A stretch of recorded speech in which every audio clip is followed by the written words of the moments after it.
দেখো 8-এর নামতার ম্যাজিক, আমরা 8-এর ঘরের নামতা একটা ম্যাজিকের মাধ্যমে খুব সহজেই করতে পারি।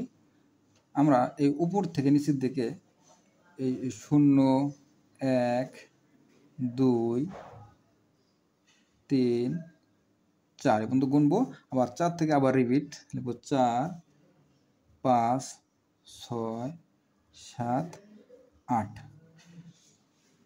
আবার আমরা নিচ থেকে জোড় সংখ্যাগুলো কাটবো 0 সহকারে 0, 2, 4, 6, 8। আবার রিপিট 0, 2, 4, 6, 8। আমরা 0 থেকে 4 পর্যন্ত গুনছি, আবার পুনরায় 4 থেকে আবার 8 পর্যন্ত আসছি। আবার নিচ থেকে 0 থেকে জোড় সংখ্যাগুলো 0, 2, 4, 6, 8, আবার 0, 2, 4, 6, 8। সবাইকে ধন্যবাদ এবং চ্যানেলটি সাবস্ক্রাইব করুন।